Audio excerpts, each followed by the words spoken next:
All right. Ground was broken in 1797. The land was commissioned by Peter Mark, who was a local resident who was actually buried down the road at Flores Church. He commissioned the inn. Ground was broken in 1797. It was not open until 1814.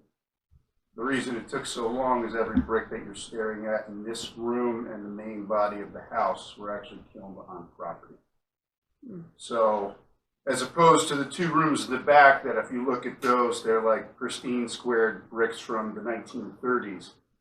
These were all kilned here, so you'll see red, brown, short, fat, thin, orange. So it was an engineering marvel at the time.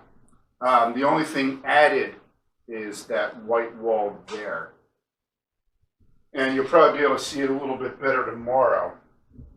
But if you look kind of between my feet here, you can see a little seam in the floor.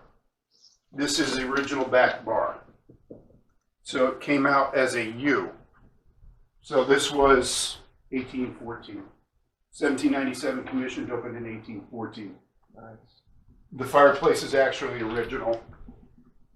Whoever's staying up in the Lee Suite, you'll recognize this. This side of the house that has the carpet up there was dredged, and this was built in 1991.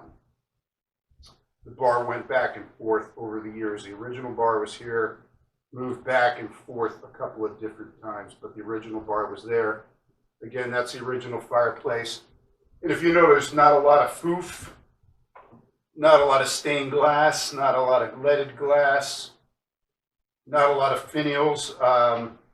If you have the opportunity tomorrow, if you drive down where Flores Church Road is and you make a right, you'll see the sister house.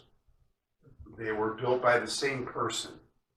And the cool thing about it is Susan, the woman who owns that, I have not yet been in. I think, did you go in there once? I did not go with you. I was here working. Well, no, we were at a Christmas party, but it's the exact same house. But the cool thing about it, it's got the food from the fodder.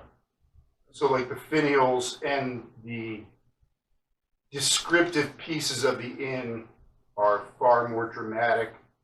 It was built as a private home as opposed to this being built as a inn. Right.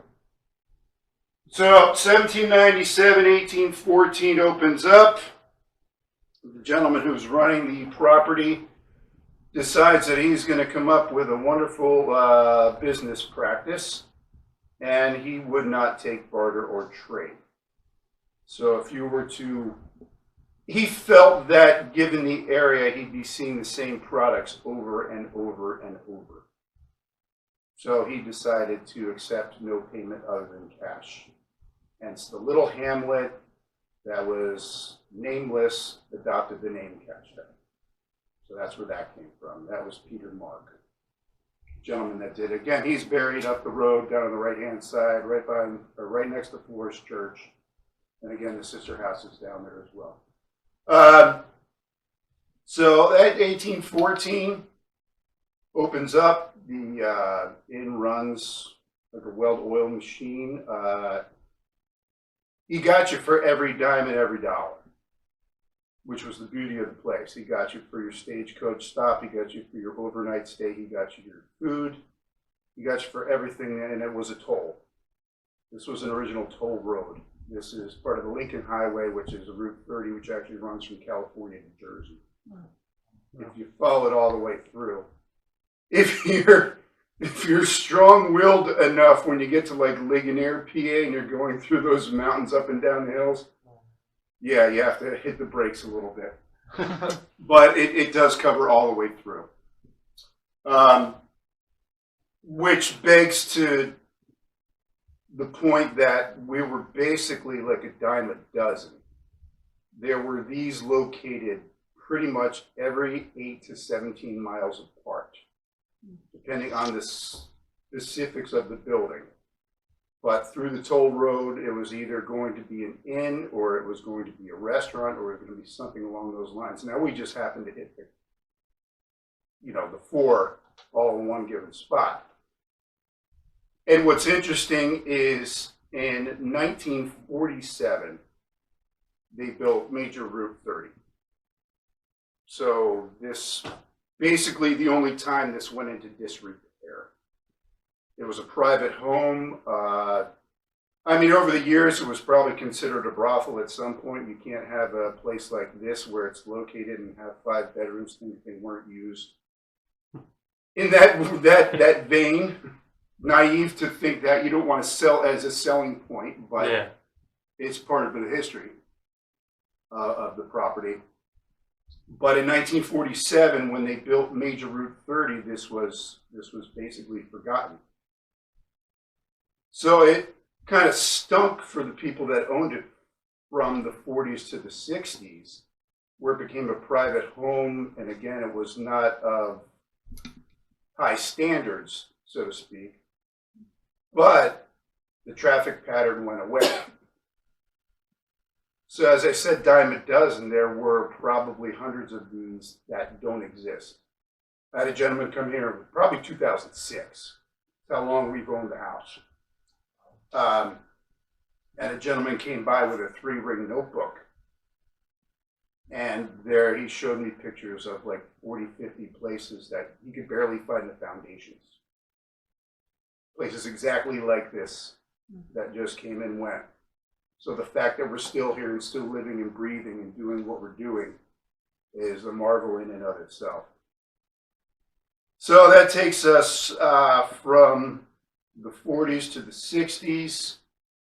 Again, it was more of a private home. It was adopted by Charles Bud Buckley, who took over in the 80s. Opened up a modest 3-room bed and breakfast. When you walk up to the 2nd floor, you see that faux doorway sitting in the middle. Thanks to Bob Newhart. That was the shared bathroom for the 3 rooms that are on the 2nd floor. Oh my gosh. Room 4 was part of the guest house. So it was rooms 1, 2, and 3 were the 3 rooms. 5 was just an attic up until 1991. But again, not much has changed. Like I said, if you walked up there, you would have just found the way it sits right now. It just wasn't used as a guest room. Takes us into the 80s, into the early 90s, and kaboom, Ken Burns. The movie Gettysburg depicts the inn and the meeting between A.P. Hill and Robert E. Lee.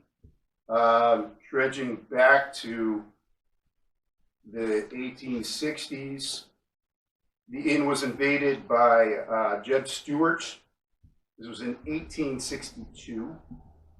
He came through. Jeff Stewart. Oh, Jeb Stuart went all the way through. So he invaded, went all the way through. So in 1862, he had procured everything that you could steal, beg, borrow, whatever. So in 1863, this little house sitting in the middle of nowhere is now invaded for the 2nd time with no provisions.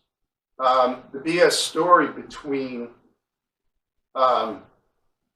Pettigrew, who knew there were no provisions, told this to A.P. Hill, and A.P. Hill basically said, "You're mistaken."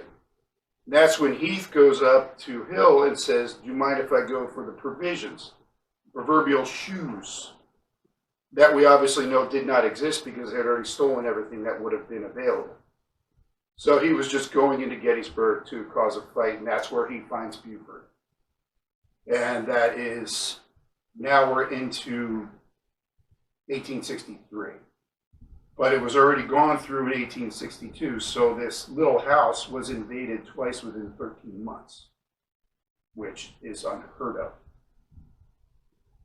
So every general known to the Confederate kind, name them: Anderson, Pettigrew, Pender, Lee, Longstreet, they were all on the property. The rooms are named for the gentlemen that we can document that were actually in the house, but that's not to say that Longstreet and the others were not just right out front. Yeah, isn't there a great issue amongst historians as to whether Longstreet was a Longstreet was here, and he made his first right on Ortana Road and ended up in Fairfield. And actually, no, let me check that. He went down to Black Horse Tavern Road, where he had his headquarters. Hmm. But he was here for a meeting or two. And the thing with Lee is the same as well, that they can't document if it's actually 15 minutes or upwards of 45 that he was actually on the property.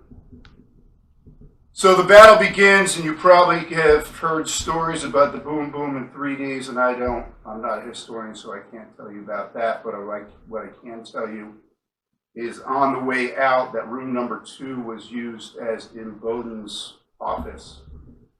Imboden was basically considered, lack of a better term, mafia.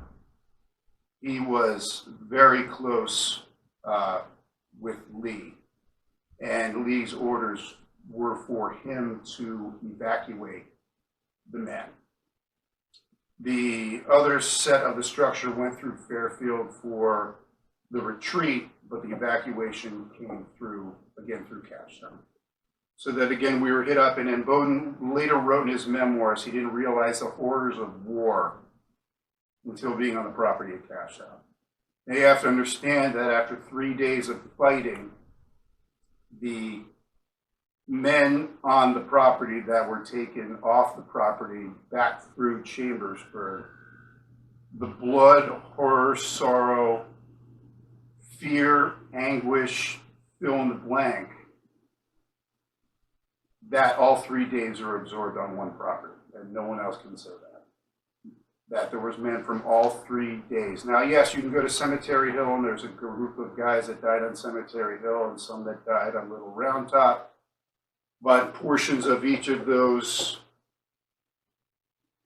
units, men, corps, were all on this property, which makes it very special in that vein that you have 3 different days as opposed to just one set of, or one altercation that would have taken place. So that takes care of that. I went through Bud.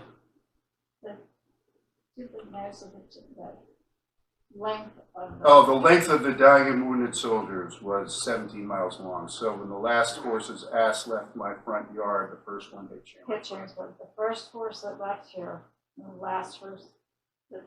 first horse that left got to Chambersburg, the last horse is still rolling out of here.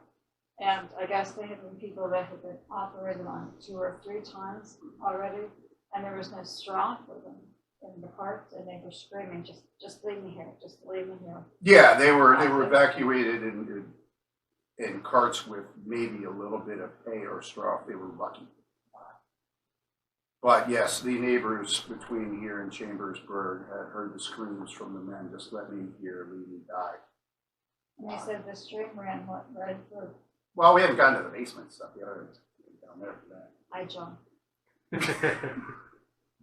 I'm a woman with me. Yeah. So you tried to lock me back there before. The property was purchased by Dennis and Eileen Hoover after Charles and Carol Ann, purchased by Maria and myself. In that time frame, we've been on mysterious journeys, taps, kindred spirits, which should be coming out shortly.